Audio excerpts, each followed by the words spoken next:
Hai semuanya, kembali lagi bersama aku, Adlina. Di video kali ini aku bakal sharing-sharing seputar proses aku melahirkan. So, kalau buat kalian yang penasaran, stay tune terus ya. Oke, apa kabar semuanya? Alhamdulillahirrahmanirrahim. Jadi sekarang itu buat kalian yang mungkin udah nge-follow Instagram aku, jadi pasti kalian udah tahu ya kalau aku itu udah melahirkan pada 12 September 2020, alhamdulillah. Dan aku banyak banget nih dapat DM dari kalian yang minta untuk aku sharing seputar gimana sih proses melahirkan aku, gimana Kak proses menuju ke lahirannya gitu. Karena di sini aku mau ceritain dulu nih. Pas awal-awalnya itu hari Jumat tanggal 11 September 2020, itu sekitar jam 10 atau jam 11 malam gitu ya. Tiba-tiba aja, itu aku lagi tiduran sih, masih main handphone gitu. Itu ngerasain kayak mules gitu. Dan tapi mulesnya itu bukan kayak mules mau pup, mules yang tiba-tiba kenceng, terus tiba-tiba menurun lagi. Terus jeda berapa menit kenceng lagi, terus menurun lagi. Nah awalnya aku masih mikir kayak, oh yaudahlah mungkin ini mau pup kali ya, atau mulus-mulus biasa. Nah itu aku belum ngasih tahu suami aku. Kebetulan suami aku itu lagi nonton film gitu kan di HP-nya dia. Cuma aku masih diem aja tuh. Kayaknya aku coba hitung pakai aplikasi contraction yang aku install di HP aku, kayak buat ngecek itu loh berapa menit sekali kontraksinya itu datang, terus juga jedanya berapa lama dan segala macam gitu. Nah, karena udah cukup sering dan aku ngerasain kayaknya ini beda deh, ini bukan mau pup atau mau apa gitu kan. Akhirnya aku ngasih tahu suami aku gini, kok kayaknya mules gitu ya, kayak berasa mules gitu. Akhirnya kita sebenarnya agak panik gitu kan. Lalu tuh agak sedikit panik.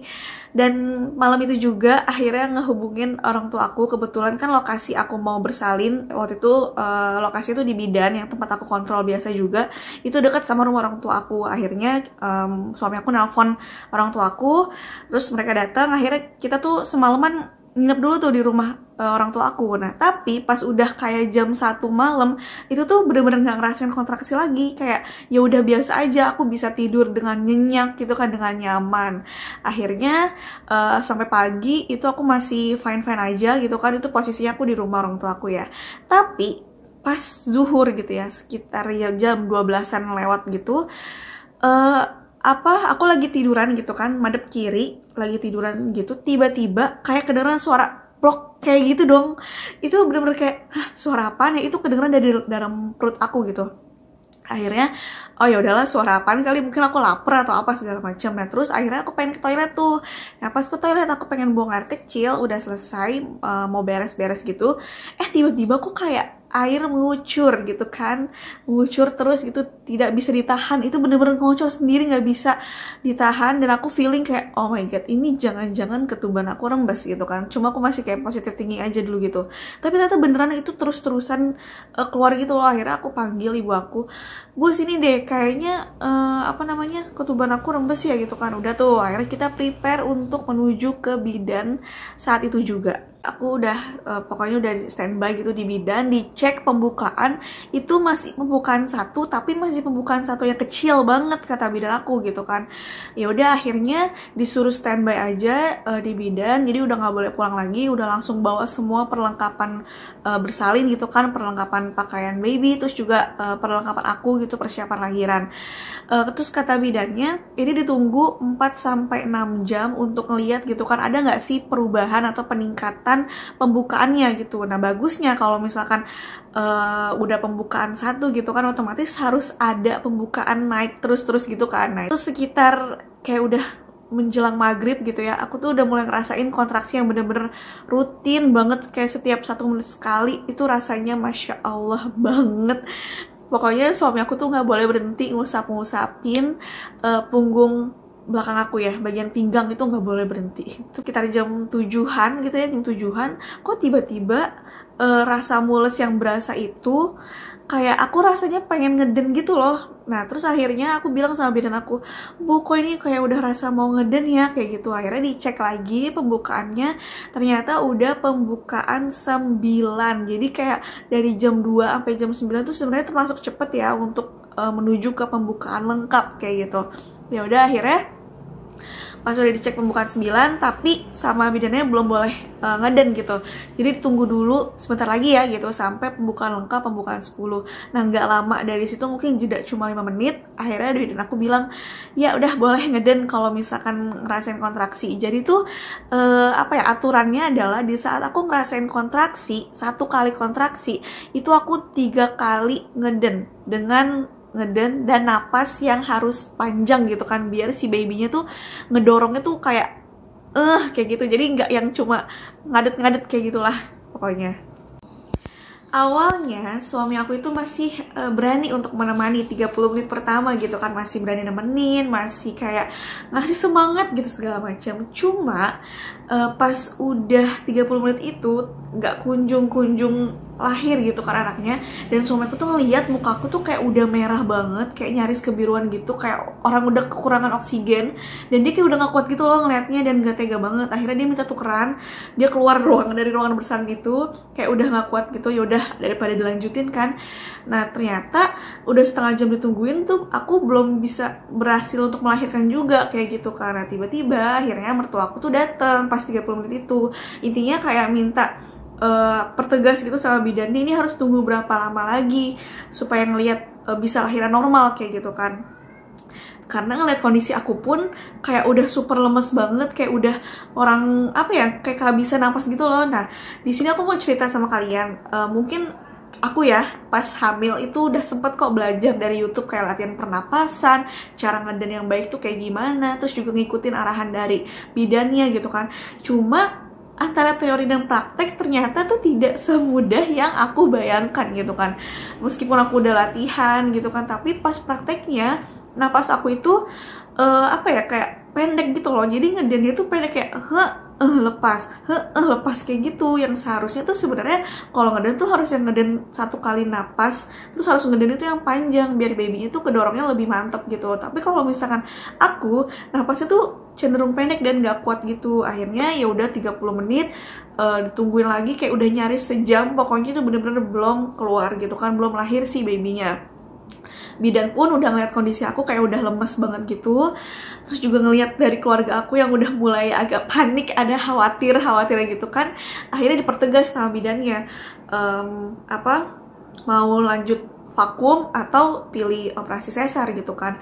Langsung memutuskan untuk operasi sesar. Nah jadi di sini sebenarnya aku tuh ngerasain lahiran tuh 2 metode gitu loh. Aku normal juga ngerasain karena aku ngerasain kontraksi dari awal, terus juga ngerasain ngeden itu kayak gimana, pembukaan lengkap segala macamnya.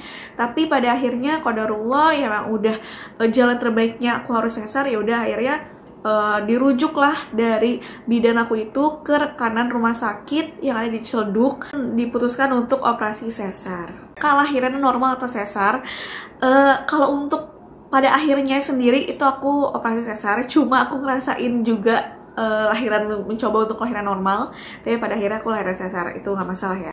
Juga ada pertanyaan nih dari kalian, Kak Adlina lahiran jam berapa? Gimana rasanya gelombang cinta atau kontraksi datang lama atau enggak?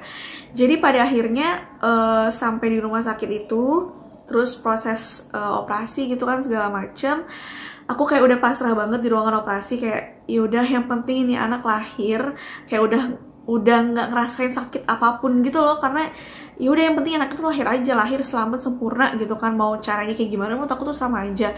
Akhirnya aku dipersiapkan lah di ruangan operasi, itu bener-bener yang nggak pernah kebayang sedikit pun sama aku, karena dari awal kan aku kayak pengen banget lahiran normal gitu kan, terus tiba-tiba ya udah takdirnya juga lahiran sesar. Jadi ya udah gitu lahirannya, menurut aku prosesnya cukup cepet sih. Itu anakku itu lahir jam 22.28, jadi sekitar setengah 11 malam itu lahirnya. Dan gimana rasanya kontraksi? Jadi meskipun aku sesar yang seperti aku bilang tadi, aku sempat nyoba untuk lahiran normal juga. Rasanya tuh masya Allah banget ya, kontraksi tuh kalau ada yang bilang kayak rasanya mau pup gitu, enggak, menurut aku tuh lebih lagi dari rasa itu, karena bener-bener kayak tiba-tiba kencang, terus tiba-tiba turun lagi, dan itu tuh jedanya tuh cuma 1 menit, yang dimana pada saat kontraksi itu muncul bener-bener kayak gitu deh, pokoknya bener-bener harus banyak sabar, banyak banget atur napas, itu penting banget sih. Sakit nggak lahiran? Jujur ya, aku karena udah menunggu-nunggu momen lahiran itu, karena kan aku HPL itu atau hari perkiraan lahir 15 September. Jadi kayak udah siap banget mentalnya gitu loh, kayak kapan ya mau lahiran gitu. Jadi udah nggak mikirin yang namanya sakit atau segala macam. Cuma emang kalau kontraksi luar biasa banget sih rasanya. Tapi kalau misalnya dibilang sakit, aku jujur kayak udah ngelupain tuh rasa sakit gitu. Yang penting anakku lahir, kayak aku udah ngerasain normal, aku ngeden-ngeden itu bener-bener nggak ngerasa sakit, kayak ya udah kayak udah berusaha banget sekuat tenaga aku. Tapi pas sesar pun juga gue udah gak mikirin lagi rasa sakit gitu kan, karena itu juga dibius kayak dibius setengah gitu ya, dibius lokal. Pokoknya dari pinggang ke bawah itu bener-bener udah nggak berasa apapun, kebas gitu segala macam. Nah aku nggak tahu apakah aku itu juga dibius total jadinya aku nggak sadar, atau mungkin karena aku udah kecapean habis nyoba yang lahiran normal itu loh, yang aku ngeden-ngeden apa 1 jam nggak keluar itu.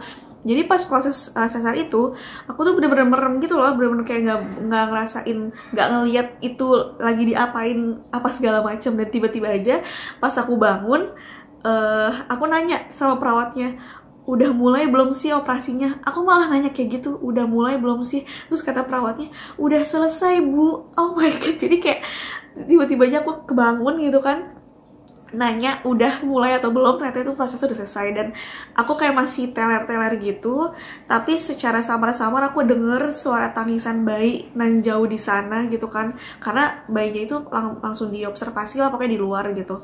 Jadi aku nggak denger sama sekali tangisan yang dia baru dikeluarin dari perut lah apa segala macem gitu kan.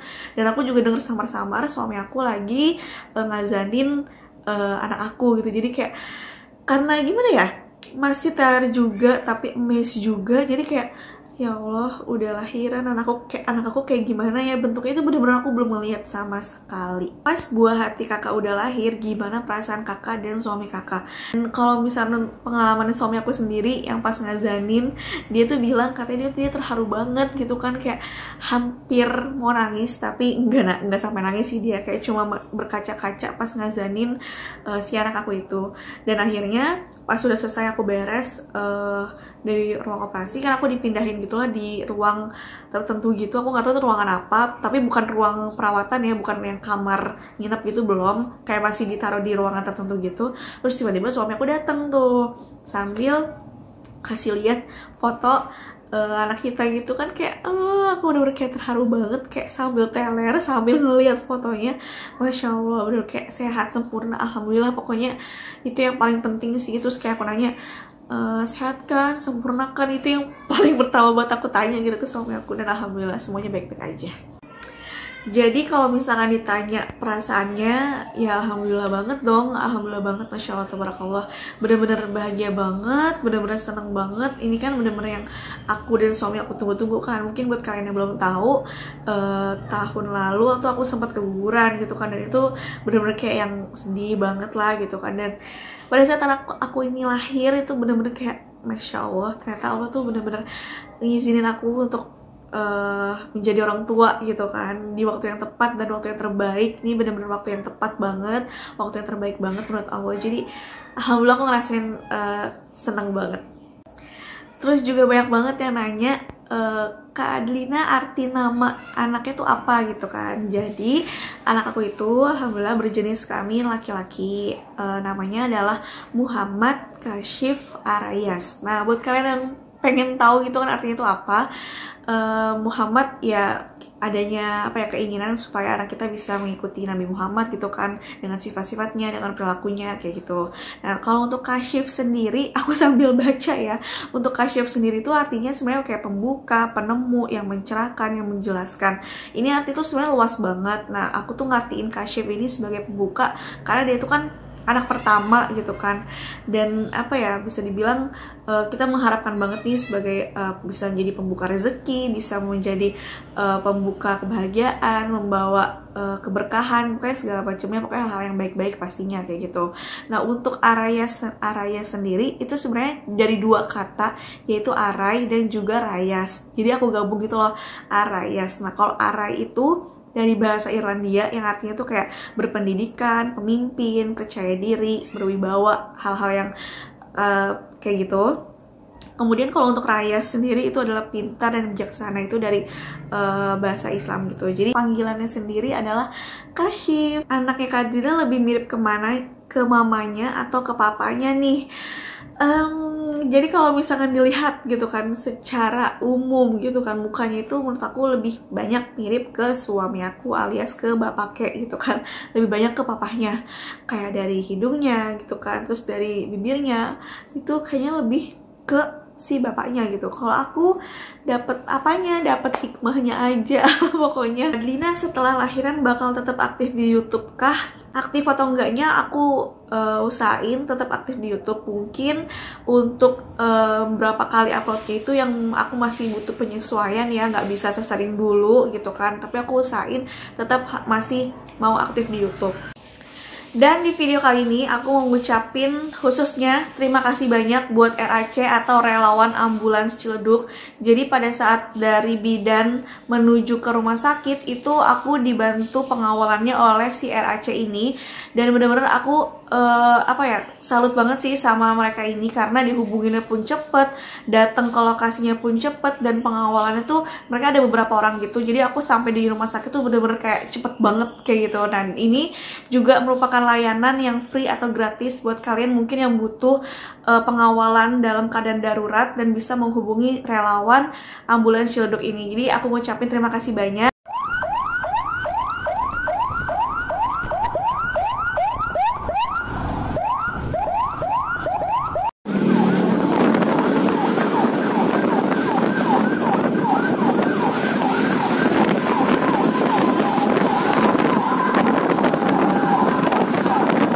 Dan semoga aja video sharing-sharing kehamilan aku ini bermanfaat dan berguna juga buat kalian, bisa mengambil hikmahnya, bisa mengambil pelajarannya gitu kan, dan udah nggak kepo-kepo lagi gimana cerita aku lahiran.